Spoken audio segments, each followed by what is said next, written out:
글로벌 증시 마감 시황 전해드리겠습니다. 유럽도 이날은 혼조 흐름, 그리고 미국 역시 강력한 재료를 소화하면서 혼조로 거래를 마쳤습니다. 마감가 체크해 보겠습니다. 자, 이날 나스닥 지수만 상대적으로 약간 올라갔습니다. 한 0.1% 올라가게 되면서 속도 조절이기 때문에 지금 기술주 입장에서는 나쁠 게 없죠. 이제 그렇게 되면서 11,400선까지 회복하는 그런 내용이 나와줬고요. 그리고 S&P 500 지수 0.09% 밀렸고 다우 지수도 0.5%대 하락입니다. 그리고 최근에 이 다우 지수에서 약간 특징이 될 수 있는 것은 강했던 소매 관련된 종목들이 약간 이제 차익 매물, 그리고 앞으로에 대한 전망에 대한 의문점들이 제기됐다는 점이 간밤의 특징이 되겠습니다. 자, 이어서 키워드 체크해 보겠습니다. 혼재된 지표, 이날 지표가 한 4개 나왔는데 굉장히 많이 나왔죠. 약간 다 엇갈리는 그런 분위기라서 시장의 방향성을 주지는 못했고요. 그리고 연준 위원들의 발언이 나와줬습니다. 자, 우선 경제 지표부터 체크해 보겠습니다. 자, 여기에 다 들어가 있는데요. 좀 하나씩 보게 되면요. PC가 우선 먼저 체크를 해보겠습니다. 지금 연준이 가장 선호하는 지표가 개인 소비 지출입니다. 얼마나 지갑이 열렸나, 이제 이런 것과 관련된 내용이 되겠는데요. PC 같은 경우에는 지금 전년 대비 6% 이제 올라가게 되면서 지금 여기 전망치하고 딱 부합하는 정도의 수준을 보여줬습니다. 근데 이제 전달의 6.3%, 여기가 전달이었거든요. 전달보다는 이제 약간 누그러진 그런 모습이 나오면서 3개월 연속 약간 이제 6%대를 약간 움직이고 있는 그런 상황입니다. 거기에다가 이제 변동성, 그러니까 뭐 에너지라든지 이런 품목들을 제외한 이제 근원 PC 같은 경우에는요, 이제 5% 이런 내용이 나오게 됩니다. 역시 5% 나오게 되고 전달에 5.2%였었는데 앞서 내용대로 역시 근원도 살짝 완화되는 그런 움직임을 보여주고 있습니다. 예상치에 딱 부합하는 수준이 되겠는데요. 전 거래일 지표 둔화에 이어서 또 중요한 지표도 약간 둔화되는 그런 흐름이 나오고 있습니다. 자, 그런 가운데 실업 지표 좀 체크를 해 보겠습니다. 이제 중간에 되어 있는데요. 전주 대비해서 이제 1,000명 정도 늘었습니다. 여기 1,000명 정도 더 늘어난 그런 흐름을 보여주고 있고요. 변동성이 덜한 4주 평균 실업수당 청구 건수 여기에 나와 있는데요. 지금 역시 늘어나게 되면서 실업에 대한 이런 프로그램들의 혜택을 받는 사람들이 증가하고 있는 추세라고 합니다. 그러니까 실업이 굉장히 타이트하게 있었었는데 이제 이 부분이 완화가 되고 있다라는 부분입니다. 그러니까 연준 쪽에서는 좀 더 속도 조절을 무게를 실을 수 있는 그런 여건들이 만들어지고 있다라고 보시면 되겠습니다. 자, 그런 가운데 ISM 제조업 PMI 지수가 나오게 됐는데요. 지금 중요한 거는 기준선이 딱 여기 50입니다. 50 이상이면은 지금 제조업이 긍정적으로 잘 돌아가고 있는 거고 50 이하면 부진한 그런 상황이 되겠는데요. 49포인트가 딱 나왔습니다. 예상치가 49.8인데 이것보다도 하회를 하게 됐고 전달에는 그래도 50.2로 딱 턱걸이로 약간 확장 국면에 있었었는데 이번 달, 지난달 들어오게 되면서 이제 이것이 축소로 바뀌었습니다. 지금 여기 쭉 그동안 50을 상회하다가 내려왔고 30개월 만에 위축세로 회귀가 된 것입니다. 이것과 관련해서 ISM 측에서는 기업들이 지난 6개월 동안 신규 수주가 약화되고 있다라고 보고 있고요. 그리고 11월 수치는 기업들이 생산과 관련해서 추가 하락에 대비하고 있는 움직임들을 엿볼 수 있다라고 평가를 했습니다. 자, 그리고 건설 지출 10월 달 것도 나왔는데요. 역시 부진했습니다. 전월 대비 0.3% 하락하면서 연율 1조 7,949억 달러. 지금 세부적인 내용을 봐도 부진했던 것이 주거용 그리고 비주거용 모두 다 지출이 감소하게 되면서 이 부동산에 들어가는 돈 자체가 지금 떨어져 있는 흐름 연출이 되고 있습니다.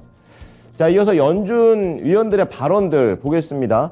어제 파월 의장의 이런 발언과 비슷하게 움직였다고 볼 수가 있겠는데요. 뭐 대표적으로 미셸 보우먼 미 연준 이사가 이 금리 인상 속도와 레벨을 완화하면 이제 지난 통화 정책 75bp씩 4번을 탕탕탕탕 올렸는데 이것과 관련된 효과가 어떻게 나오는지 좀 더 안전하게 평가할 수 있다. 그런 관점에서 금리는 올려야 되지만 당장 속도 조절도 필요해 보인다라고 얘기를 했습니다. 역시 뭐 어제 파월 의장 발언하고 비슷한 거고요. 그리고 오른쪽에 나와 있는 게 이제 연준 금융감독 부의장 마이클 바 위원이 되겠습니다. 이제 충분히 좀 제한적인 금리로 오랜 기간 유지를 해야 된다. 이제 어느 정도 제한적인 내용도 나오고 있지만 속도 조절에 대한 부분들이 어느 정도 나오고 있다. 약간은 시장에서는 워낙에 눈높이 자체가 매파였었기 때문에 상대적으로 이 두 분의 발언은 비둘기파적인 해석으로 나와줬습니다. 자, 다음은 섹터와 업종별 흐름 넘어가 보겠습니다. 어제 전 섹터가 오르는 그런 모습이 보여졌었고요. 이제 그 가운데 간밤에는 0.1%가량 소폭 밀리는 그런 내용입니다. 좀 더 쉬어가는 흐름으로 해석해 보시면 되겠고요. 올랐던 것이 서비스, 헬스케어, IT 정도 순서가 되겠고요. 부진했던 게 역시 속도 조절 얘기가 나오다 보니까 금융, 그리고 필수 소비재, 에너지 순서가 되겠습니다. 자, 그런 가운데 서비스 쪽에서는 성장주의 상승세가 적지만 계속해서 이어지는 그런 분위기였었고요. 이제 헬스케어 쪽에서도 확실히 지금 제약 업종 그리고 의료기기 쪽 이쪽에서 좀 선방을 이어가게 되면서 시장에서 밀릴 때 역시 살아남는 그런 섹터로서 이름을 알리고 있고요. 그다음 금융 쪽에서는 속도 조절에 대한 매출이 차익 매물이 나와줬습니다. 그리고 충당금 얘기도 있고요. 그리고 필수 소비재 쪽에서는 이제 식음료 업종 쪽에서 이제 앞으로 당분간 매출이 나오는 건 좋은데 새로운 먹거리는 뭐가 있냐. 이제 이런 얘기가 나오게 되면서 이날 종목들이 하락했습니다. 조금 더 자세하게 하나씩 볼 텐데요. 이쪽이 예전에 계속 강했습니다. 이번 주 내내 이쪽이 강했었는데 여기에서 이제 코스트코를 기점으로 해가지고 달러 제네럴이든지 타겟 이런 종목들이 전반적으로 좀 약간 세게 밀렸던 내용이 있고요. 그리고 왼쪽 하단에 보시게 되면 이쪽입니다. 금융주들이 특히 은행주들이 많이 밀린 모습들이 나오고 있습니다.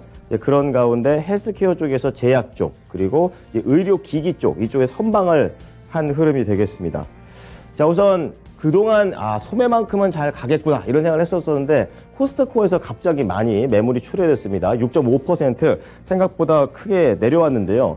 지금 코스트코 내용을 보게 되면 블랙 프라이데이, 그러니까 소비 지출이 얼마나 됐는지와 관련해서 전체적으로 최대 매출이다 이런 얘기가 있지만 코스트코 자체적으로 봤을 때는 매출이 전년 대비해서 기대 이하로 나오는 모습이었습니다. 이제 그렇다 보니까 이러한 부분들이 매물을 출회하게 만드는 내용이었고요. 그 옆에 있는 달러 제네럴도 7.5%나 하락을 했습니다. 매출 자체는 견조한데 앞으로에 대한 전망이 부진했습니다. 그래서 그런 불안감이 그대로 반영이 됐고요. 이 업종 내에서 일부 이제 소형 소매주들은 여전히 이 쌓여있는 재고를 처리하는 게 참 쉽지가 않다라는 내용이 나오게 되면서 재고 처리에 대한 부담감을 안고 있는 그런 소매 업체들이 되겠습니다. 자, 그 다음에는 IT 체크해 보겠습니다. 전반적으로 대형 IT 종목들은 오르고 내리는 종목들이 겹치거나 아니면 보합된 종목들이 나오게 되면서 큰 폭의 변동성 없이 약간의 혼조 정도로 거래를 마치는 분위기였습니다. 그 중에서도 약간 등락폭이 컸던 게 IT 소프트웨어 그리고 클라우드 관련된 내용이 되겠는데요. 우선 여기부터 보시죠. 지금 CRM 티커를 쓰고 있는 세일즈포스닷컴입니다. 8.2% 급락을 하게 되면서 좀 개별적인 악재로서 움직였었는데요. 전체적인 IT의 투자 심리가 그리 나쁘지 않다라고 평가할 수 있는 것은 이 세일즈포스닷컴이 개별적으로 악재가 퍼졌는데 같은 업종 내에서 다른 종목들은 다 올라갔습니다. 그렇기 때문에 투자 심리는 나쁘지 않았다 정도로 볼 수가 있겠고 개별 악재는 잠시 후 특징주 때 좀 더 자세하게 다뤄보도록 하겠습니다. 자, 그런 가운데 OTT 쪽, 스트리밍 쪽에서는 넷플릭스의 강세가 어제에 이어서 지속되는 모습입니다. 이날 넷플릭스 3.7% 추가 상승을 했었는데요. 어제 말씀드렸던 대로 이 콘텐츠 하나를 잘 만들어가지고 흥행을 시키자 이러한 부분들이 결국에 매출로 연결되겠다라는 내용 속에서 이른바 웬즈데이 효과를 지금 보고 있다라고 현지에서 얘기하고 있습니다. 자, 그리고 이 IT 소프트웨어 중에서 여기 표시는 안 되어 있지만 클라우드 쪽에서 스노우플레이크 이날 7.8%인데요. 실적이 양호했고 또 부진한 전망이 나왔습니다. 호재, 악재 같이 나왔는데 오히려 호재 쪽에 포인트를 맞추는 내용이고요. 모건 스탠리 쪽에서는 장기적으로 이런 클라우드 사업과 관련해서는 긍정적이다라고 얘기를 했다라는 점 좋습니다. 이와 더불어서 옥타라는 또 클라우드 업체가 있는데 여기는 스노우플레이크보다 약간 좀 규모가 작습니다. 그런데 26%나 급등을 하는 그런 내용인데요. 전망 자체를 또 발표를 강하게 하게 되면서 지금 증권사의 입김 그리고 앞으로에 대한 전망 이런 것들을 파악하면서 클라우드 관련된 종목들이 상당히 강하게 움직이는 그런 모습이었었고요. 빅데이터 쪽에서는 스플렁크라는 그런 기업 자체가 17% 급등하게 되면서 역시 클라우드에 이어서 빅데이터 오늘 국내 증시에서도 연결해 볼 만한 그런 재료가 되겠습니다.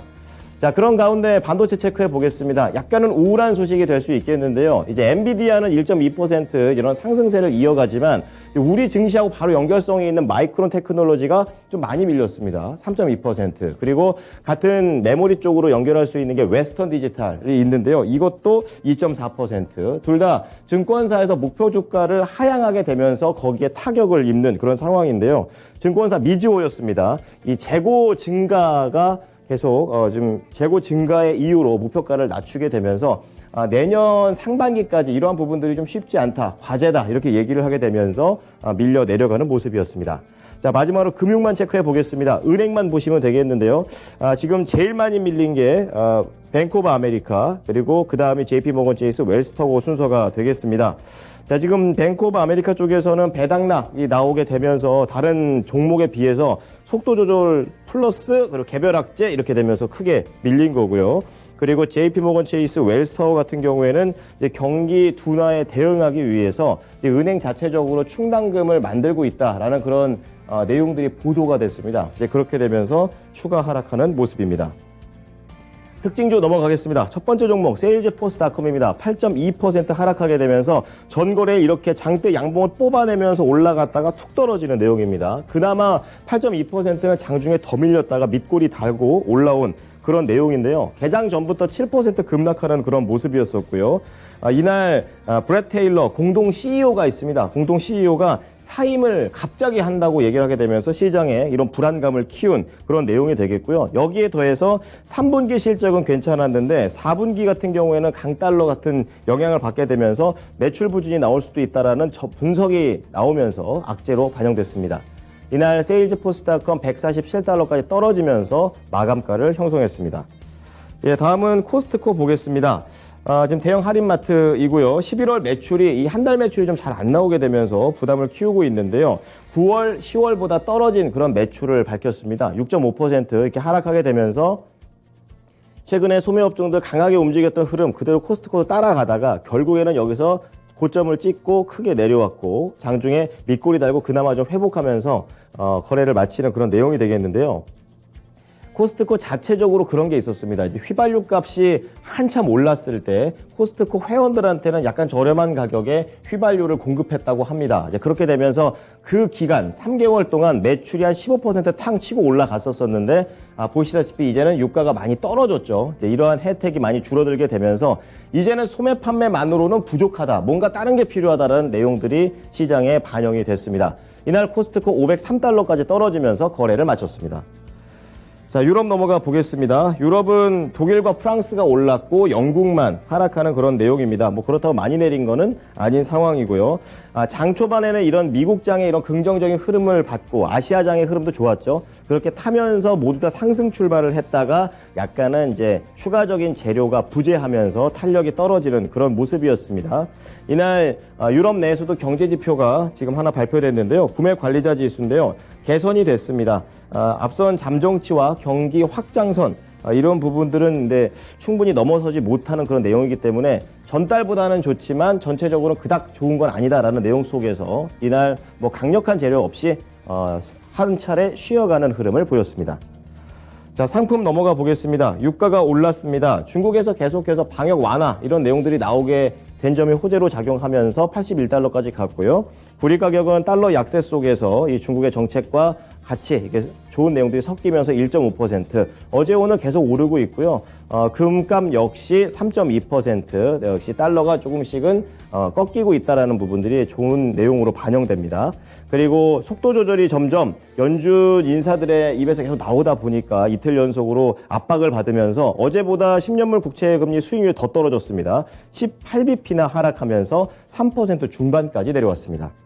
자, 이어서 미국 현지 연결해 보겠습니다. SH인베스트먼트 김선영 연구원입니다. 연구원님 안녕하십니까? 네, 안녕하십니까? 네. 자, 뉴욕 증시는 뭐 그닥 그렇게 큰 움직임은 없었던 것 같습니다. 재료 설명해 주시죠. 예, 오늘 뉴욕 증시는 전일의 지수 급등을 소화하면서 다우지수와 S&P 500이 소폭 하락했던 반면 미 국채 금리 하락에 힘입어 IT 업종이 강세를 보이면서 나스닥 지수는 상승하는 혼조세로 거래를 마쳤습니다. 연방준비제도가 주시하는 상무부의 10월 근원 PCE 가격 지수가 예상을 하회하면서 개장 초 증시는 전일의 상승 모멘텀을 이어가기도 했는데요.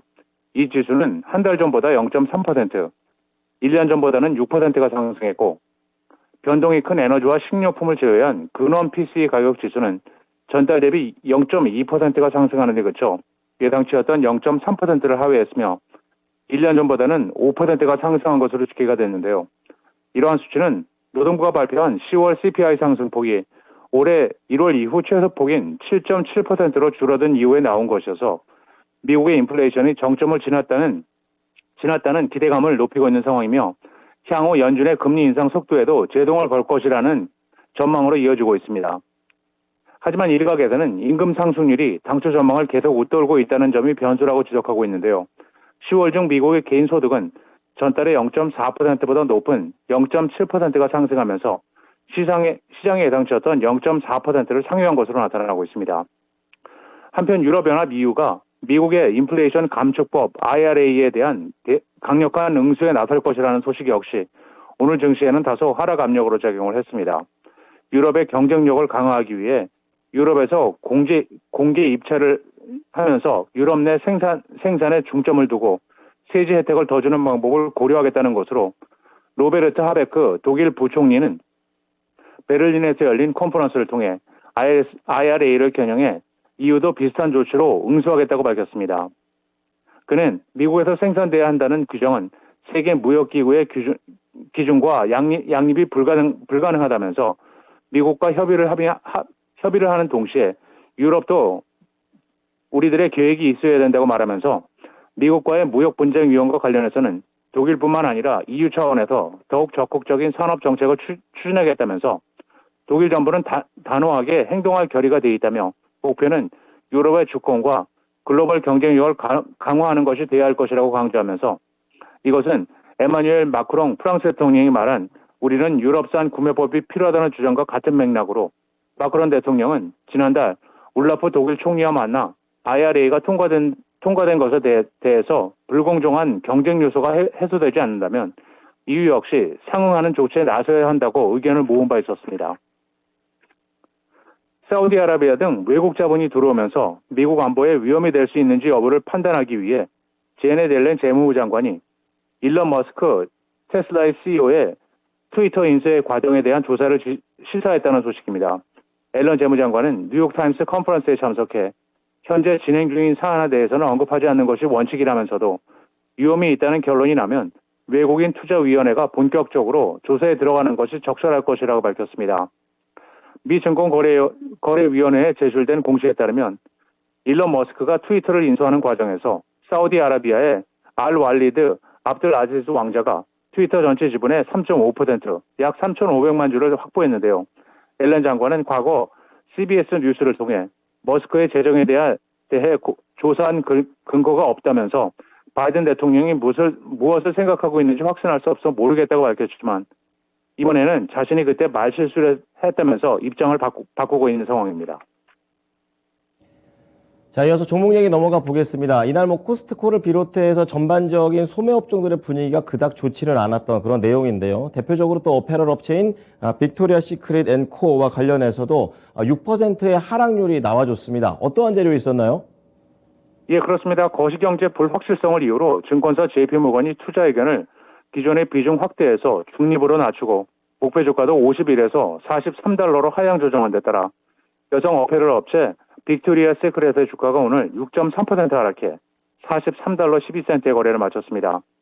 빅토리아 시크릿은 미국 시장에서 란제리와 여성용 향수 점유율이 각각 20%와 30%에 달하는 1위 기업이지만 거시경제 불확실성으로 3, 4분기 실적 발표를 통해 향후 3년간 최대 2.5억 달러 규모의 비용 절감을 제시했는데요. 빅토리아 시크릿은 3, 4분기 실적 발표에서 주당 순이익은 전년 동기 대비 64%가 감소한 29센트를 기록해 월가 예상치였던 23센트를 상회했으며 매출은 전년보다 8.4%의 감소세를 보였지만 예상치였던 13.2억 달러에 부합하는 13억 달러를 기록했는데요.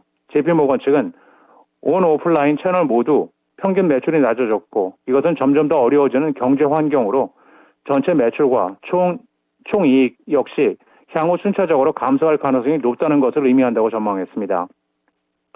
마지막으로 내일은 연방노동부의 11월 비농업부분 고용지표와 실업률이 발표되며 시장 예상은 20만 건의 고용 증가와 전달과 동일한 3.7%의 실업률이며 제네스코, 크래커 배럴, 그리고 커클랜드 잉크가 지난 분기 실적을 발표하게 됩니다. 네, 지금까지 SH인베스트먼트 김선영 연구원이었습니다. 한 주 동안 고생 많으셨어요. 네, 감사합니다.